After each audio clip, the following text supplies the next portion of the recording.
মোৰ ছাত্ৰ ছাত্ৰীসকল তোমালোক আটাইকে স্বাগতম জনাইছোঁ আমাৰ সেৱা পাঠশালা ইউটিউব চেনেললৈ। আজি তোমালোকৰ যিটো অসমীয়াৰ পাঠ 6 আছে টকাত একোটা হাতী, গতিকে এই যিটো কবিতা আছে সেইটোৰ যিমানখিনি কুৱেশ্যন আনচাৰ আছে মই তোমালোকৰ কাৰণে ধুনীয়াকৈ বুজাই দিম। তোমালোকে কুৱেশ্যন আনচাৰখিনি লিখি মুখস্থ কৰিবা। গতিকে প্ৰথমতে কি কৰিছে চোৱা, যে টকাত একোটা হাতী আমাক কি কৈছে, প্ৰথমে যে পঢ়া আৰু আবৃত্তি কৰা, আমাক পঢ়িব কৈছে। কেনেকৈ পঢ়িব চোৱা, বাবুলে আনিছে গৰম খবৰ, ক'লে ৰতনক ভাই কিমান কিনিবা, একোটা টকাতে হাতীও একোটা পায়।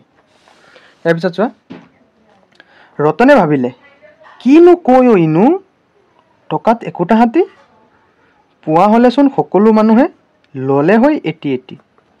তাৰপিছত চোৱা, ক'লে বাবুলক নামাৰিবি বম, এনেবোৰ কথা কৈ ভাবিছ কিজানি মই বৰ বুধিয়ক তই। ৰতনৰ কথা শুনি বাবুলৰ আহিছিল উঠি খং, ক'লে যদি তই নকৰ বিশ্বাস মৰো বুলি মই বম, ব'ল তেনেহ'লে যাওঁ বজাৰলৈ, দেখুৱাই আনো ওলা। এই বুলি দুয়ো একোটা পাকতে পিন্ধি ল'লে পেণ্ট চোলা। আৰু কথা হ'ল দুয়োৰে মাজত মাৰিলে দুয়োৱে বাজি, যিজনে হাৰিব সিয়েই লাগিব খুৱাব বাদাম ভাজি। বুজি পাইছে কিমান ধুনীয়া এটা কবিতা। তাৰপিছত চোৱা, এই বুলি দুয়ো পালেগৈ বজাৰ, পূজাৰ বজাৰ ভৰা, দোকানে দোকানে উৰিছে বেলুন লাখ লাখ হাতী ঘোঁৰা। তাৰে এখনত কিনিলে বাবুলে এটকাৰে এটা হাতী, ৰতন বপুৰা ভেবা লাগি ৰ'ল কথাৰ পাকত ঘাটি। তাৰপিছত চোৱা, ভাবিছিল সি এটকাতে আৰু ক'তনো হাতীটো পাব, ভবাই নাছিল টেঙৰ বাবুলে পুতলা হাতীহে ল'ব, ভবাই নাছিল টেঙৰ বাবুলে পুতলা হাতী যে ল'ব। কোনে লিখিছিল কবিতাটো? গগন চন্দ্ৰ অধিকাৰীদেৱে। চ' কিমান এটা ধুনীয়া কবিতা। তোমালোকে এনেকৈ ধুনীয়াকৈ কবিতাটি আবৃত্তি কৰিবা। ইয়াৰ পিছত আমাৰ যিজনে এই কবিতাটো ৰচনা কৰিছে তেখেতৰ বিষয়ে দিছে, তোমালোকে এইখিনি চোৱা। টকাত একেটা হাতী নামৰ পুথিখনৰ বাবে 1982 খ্ৰীষ্টাব্দত অসম সাহিত্য সভাৰ প্ৰেমধৰ দত্ত সোঁৱৰণী বঁটা তেখেতে লাভ কৰিছিল। হ'ল এতিয়া, আৰু 2010 চনত তেওঁক সাহিত্য একাডেমী শিশু সাহিত্য বঁটা প্ৰদান কৰে তেওঁক। এতিয়া যিখিনি ক্ৰিয়াকলাপ আছে পাঠৰ সেইখিনি কৰিম চোৱা।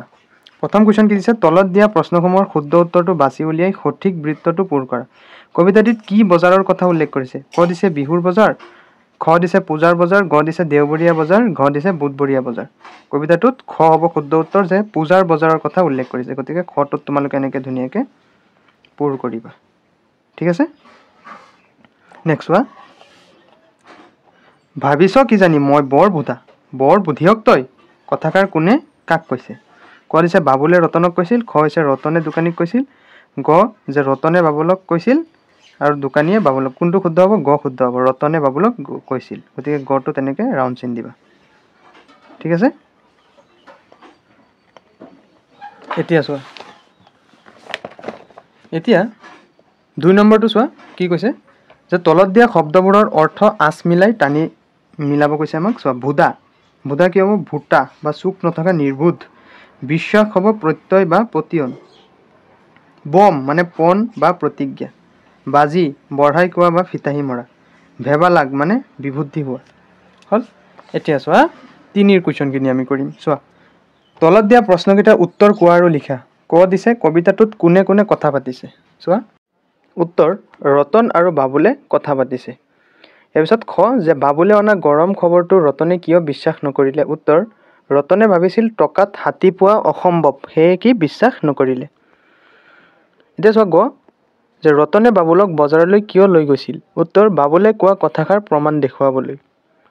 এতিয়া ঘ চোৱা, যে ৰতন আৰু বাবুলে কি কথাত বাজি মাৰিছিল। উত্তৰ হাতী কিনিব পাৰিলে বাদাম ভাজি খুৱাব বুলি বাজি মাৰিছিল। নেক্সট চোৱা, উঙ, যে বাজিত কোন হাৰিল। উত্তৰ ৰতন হাৰিল, কাৰণ বাবুলে হাতী কিনিব পাৰিছিল। নেক্সট চোৱা, প্ৰথম চোৱা, যে বাবুলে পুতলা হাতীটো কিনাৰ আগলৈকে ৰতনে কি ভাবিছিল। উত্তৰ ৰতনে ভাবিছিল বাবুলে সঁচাকৈয়ে টকাত হাতী আনিব। চোৱা, যে কবিতা কেইপাখি পঢ়া আৰু উত্তৰ লিখা। ক দিছে বাবুলে আনিছে গৰম খবৰ। গৰম খবৰ শব্দটোৱে সাধাৰণতে মানুহৰ মনত কৌতূহল ভাৱৰ সৃষ্টি কৰে। কবিতাটিত থকা গৰম খবৰটো কি? গৰম খবৰ মানে এটা টকাত হাতী পোৱা যায়। হ'ল চোৱা, যে ক'লে বাবুলক নামাৰিবি বম, এনেবোৰ কথা কৈ কবিতাটিত বম শব্দটোৱে কি অৰ্থ প্ৰকাশ কৰিছে? ইয়াত বম মানে হ'ল বিশ্বাস নকৰোঁ বা ধৰি নাপাওঁ। আমাক কি কৈছে যে তলত দিয়া স্থৱক দুটি গদ্য ৰূপত কোৱা আৰু লিখা। ক ৰতনে ভাবিলে কিনো কয় ইনো টকাত একোটা হাতী পোৱা হ'লেচোন সকলো মানুহে ল'লে হৈ এটি এটি। গদ্যৰূপ চোৱা যে ৰতনে ভাবিলে এইটো অদ্ভুত কথা, যদি এটা টকাত হাতী পোৱা যায় তেন্তে সকলো মানুহে কি ল'লেহেঁতেন? হাতী ল'লেহেঁতেন। চোৱা যে তাৰে এখনত কিনিলে বাবুলে এটকাৰে এটা হাতী, ৰতন বপুৰা ভেবা লাগি ৰ'ল কথাৰ পাকত ঘাটি। চোৱা ইয়াৰ গদ্যৰূপ হ'ব যে বাবুলে এটকা দি এটা হাতী কিনিলে। এই কথা শুনি ৰতনে বিস্মিত হৈ গভীৰভাৱে ভাবিবলৈ ধৰিলে। ভাষা অধ্যয়নৰ আমাক কি দিছে চোৱা যে ভাষা অধ্যয়নৰ কৰোঁ নকৰোঁ বিপৰীত, খাই নাখায়, দিয়ে নিদিয়ে, খেলে নেখেলে হ'ল। ইয়াৰ পিছত আমাক কৈছে 6 নম্বৰ কুৱেশ্যন, এইখিনি তোমালোকে নিজে হেৰি কৰি ল'বা। এতিয়া চোৱা কবিতাটি থকা নৈয়াৰ্থক মানে হোৱা নোহোৱা ৰূপবোৰ বাছি উলিয়াব দিছে। কি আছে? নামাৰিবি, নকৰ, নাছিল আদি হ'ল। এতিয়া চোৱা 7 যে ৰতন বপুৰা ভেবা লাগি ৰ'ল কথাৰ পাকত ঘাটি। ঘাটি শব্দটোৱে বাক্যভেদে বেলেগ বেলেগ অৰ্থ প্ৰকাশ কৰে। তলৰ বাক্যকেইটালৈ মন কৰা আৰু ঘাটি শব্দটোৱে কোনটো বাক্যত কি অৰ্থ প্ৰকাশ কৰিছে লিখা। ইয়াতে চোৱা বেপাৰত ৰমেনৰ 50 টকা ঘাটি হ'ল, মানে কি হ'ল? লোকচান হোৱা অৰ্থত ঘাটি ব্যৱহাৰ হৈছে। শৰাইঘাটত আহোম সৈন্যই ঘাটি পাতিছিল, মানে কি? সামৰিক অৱস্থানৰ ঠাই ইয়াতে বুজাইছে। একেদৰে পাক শব্দটোৱে বাক্যভেদে বেলেগ বেলেগ অৰ্থ প্ৰকাশ কৰে। অভিধান চাই শব্দটোৰ অৰ্থবোৰ জানি লোৱা আৰু কি অৰ্থত প্ৰকাশ কৰে লিখা। আমাক লিখিব দিছে চোৱা, এনেকৈ লিখি ল'বা, তোমালোকৰ কাৰণে লিখিছোঁ চোৱা। ক যে চৰাইজনী আকাশত পাক মাৰি উৰিল। ইয়াত পাক শব্দটোৱে ঘূৰণীয়া গতিত ফুৰা অৰ্থত ব্যৱহাৰ হৈছে। খ এই কামটোত বেছি পাক নিদিবা। এই বাক্যত পাক শব্দটোৱে চতুৰালি বা চালাকি সৃষ্টি কৰা অৰ্থত প্ৰকাশ কৰিছে হ'ল। এতিয়া চোৱা ষ্টুডেণ্ট, আমি নেক্সট কৰিম 8 আমাক কি দিছে যে বৰ্ডখনত থকা শব্দবোৰৰ বিপৰীত অৰ্থ বুজোৱা শব্দবোৰ মেঘৰ টুকুৰাটোৰ পৰা বিচাৰি উলিয়াব দিছে। কি চোকা কি হ'ব? অজলা। বিপৰীত টেঙৰ ভুদা। হিত অহিত, হিত কি হ'ব? অহিত। কৃপণ খৰচী। বিশ্বাস কি হ'ব? অবিশ্বাস। কিনা কি হ'ব? বেচা হ'ল। এতিয়া চোৱা ভাৱ সম্প্ৰসাৰণত আমাক কৈছে যে টকাত একোটা হাতী কবিতাটিৰ কথাখিনি গল্প আকাৰে শ্ৰেণীকোঠাত সহপাঠীৰ আগত কোৱা। তোমালোকে নিজে নিজে ক্লাছত আলোচনা কৰিবা এইখিনি। তাৰপিছত 10 চোৱা যে তলত হাতী শব্দটোৰে আৰম্ভ হোৱা শব্দবোৰৰ আভিধানিক অৰ্থৰ সৈতে জানো আহা। হাতী আউনি, এজাতি ডাঙৰ ডাঙৰ পাতেৰে আউনি পাণ। হাতী কপলীয়া মানে কি? মহাভাগ্যৱান ব্যক্তি। হাতী কেৰেলা মানে বনৰীয়া কেৰেলা আৰু তাৰ লতা। হাতী খুজীয়া মানে হাতীৰ খোজৰ আকৃতিৰ। হাতী খুতৰা মানে এবিধ কাঁইটীয়া খুতৰা শাক। হাতী জোক মানে পানীত থকা এবিধ ডাঙৰ জোক। হাতীপতি মানে হাবিৰ মাজৰ হাতীয়ে চলাচল কৰা বাট। আকাশত ওলোৱা সৰু সৰু তৰাৰ শাৰী। ইয়াৰ পিছত আমাক কৈছে একেদৰে বাঘ শব্দটোৰে আৰম্ভ হোৱা শব্দবোৰৰ অৰ্থ অভিধানত চোৱা আৰু লিখা। এনেকৈ লিখিবা যে বাঘ ঘোঁৰা মানে বাঘৰ দৰে ডাৱৰীয়া ৰঙৰ থকা এবিধ ঘোঁৰা।